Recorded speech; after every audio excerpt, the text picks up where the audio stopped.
Hi, it's me here. My phone has been blowing up based on the election results.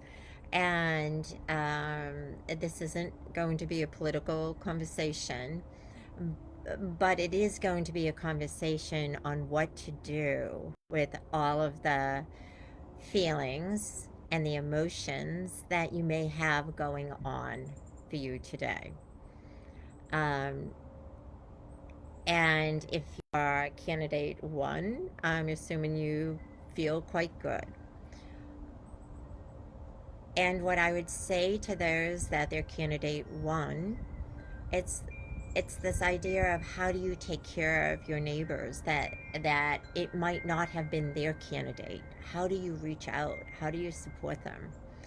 How do you hold the space to allow them to do their recovery? And if your candidate didn't win, what do you do? Because I received so many texts, phone calls, because I have an ability to connect to the Ascended Masters. People are asking me why. Why is this happening? What's the purpose of it? Um, what is the change? And like they're trying to put some understanding around it, around this election in particular, around the rejection of another female in a powerful role. And it doesn't matter how old or young you are. I'm noticing it from my children to my nieces and nephews to a whole bunch of clients. So it seems like there's a lot of um, uncertainty, fear, doubt, surprise, sadness, anger, you name it. Like there's an emotional gamut going on right now. And how do you work yourself through that? Because what happens is we experience change in our lives in two ways. Either we are initiating the change or the change happens to us, whether we align to it or did not align to it. And when we initiate change, it doesn't mean that we won't feel a lot of these feelings: sadness, concern, fear, excitement, joy. But we can manage it better because we're the initiators of it.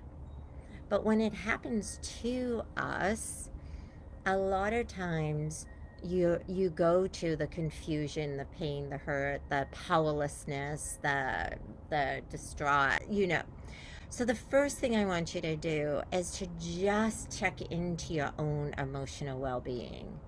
What's happening for you? Some people just get really busy and they ignore it. And that's the worst thing that you can do, because really what you're doing is pushing down the energy of all of what you're feeling into your body. What you want to do is recognize what your feelings are.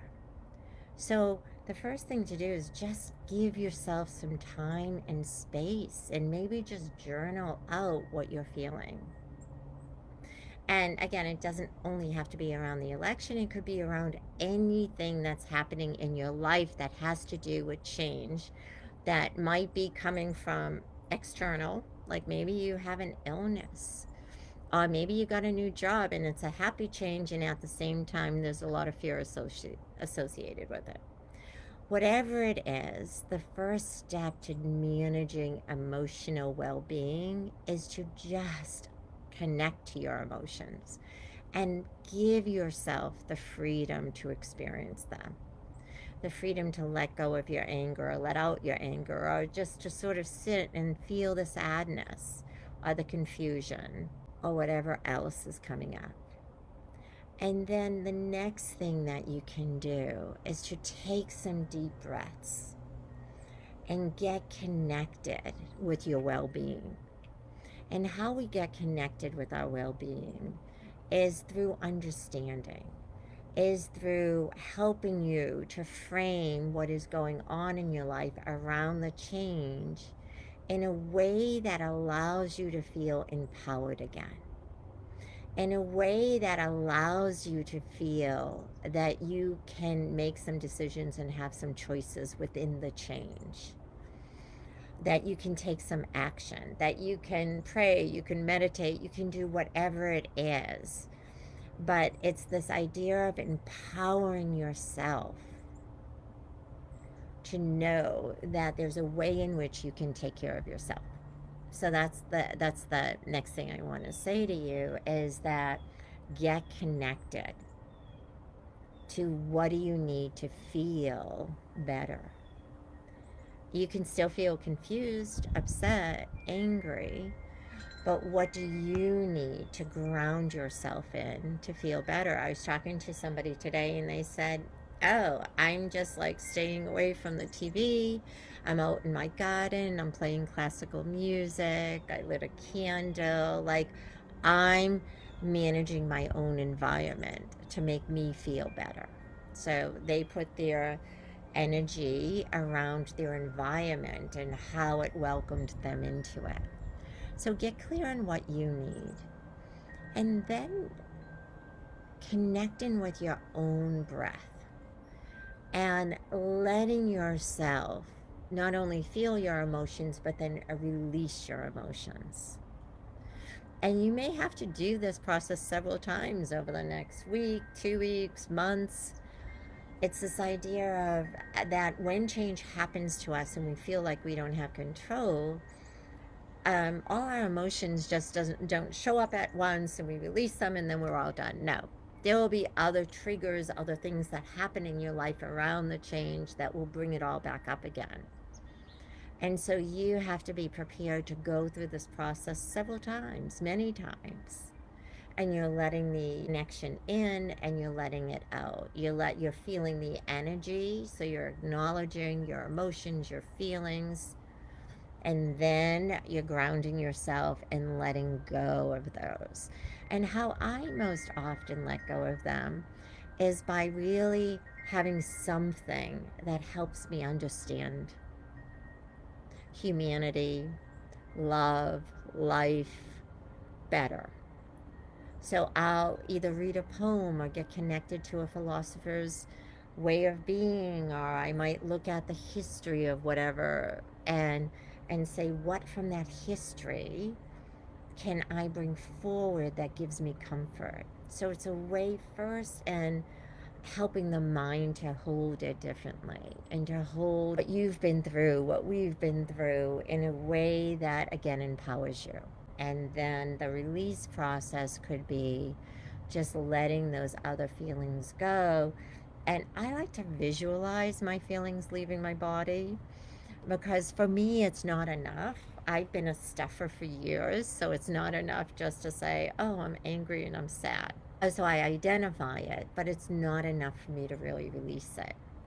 So I allow myself to go even deeper. Like, so what am I angry about? What am I sad about? What do I feel hopeless about? Or what do I feel unloved about? Or what do I, whatever it is that you're feeling, ask yourself the question, how am I feeling it? And then allow yourself to feel it. And then once that feeling is up, I like to sort of send it in a package down a river. Like, thank you for coming up and out, and now it's time to leave. And I visualize myself either sometimes I'll just pull the energy out of me, or I'll imagine sending it on its way. Or I'll imagine packaging it up and sending it down the river. Like, there's so many different ways you do it. I have a friend of mine who likes to blow it up. Like, so she'll take all her feelings, she'll put it in a big cauldron, and then she'll put a match to it and watch those feelings dissipate.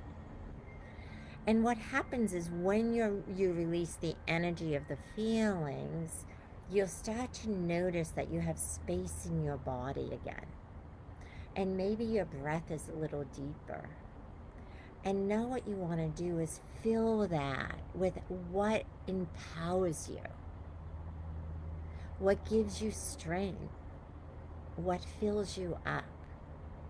And again, it could be a quote, it could be a poem, it could just be a saying that you have to yourself, it could be a knowing that you lived through this, whatever the event is once, you can survive it a second time. And if it's around, a lot of us don't like to know what's unknown to us. And so if we can get comfortable with saying we don't need to know everything right in this moment, then that can also fill you up with some relief. So I hope this video helps. And I was putting it together for those that are in reaction to what's gone on in our country. And, I have clients in other countries and they're writing saying, what is wrong?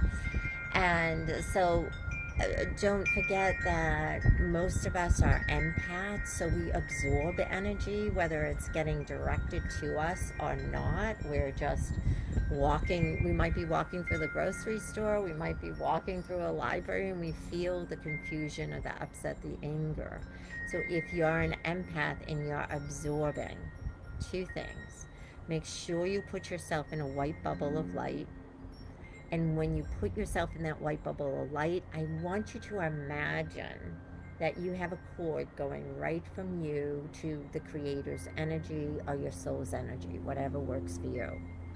And that energy is flowing back and forth to you to help keep your vibration high. And when your vibration goes high, what we absorb from others starts to drop away. So you could do it that way. Another way I like to do it sometimes when I don't have time to put the bubble around and do some of the breathing and the light work, I'll just say, whatever energy is not mine, I release now. And I imagine myself taking a jacket of energy off of me if I feel it. Like if I feel like, ooh, I'm carrying all these saddlebags from other people, I'll imagine myself going, it's off of me. And then I'll breathe back up into my own light and my own wisdom. All right, well, I hope that helps you. I hope that helps you go through whatever change you're in the midst of. And I'll talk to you soon. Bye now.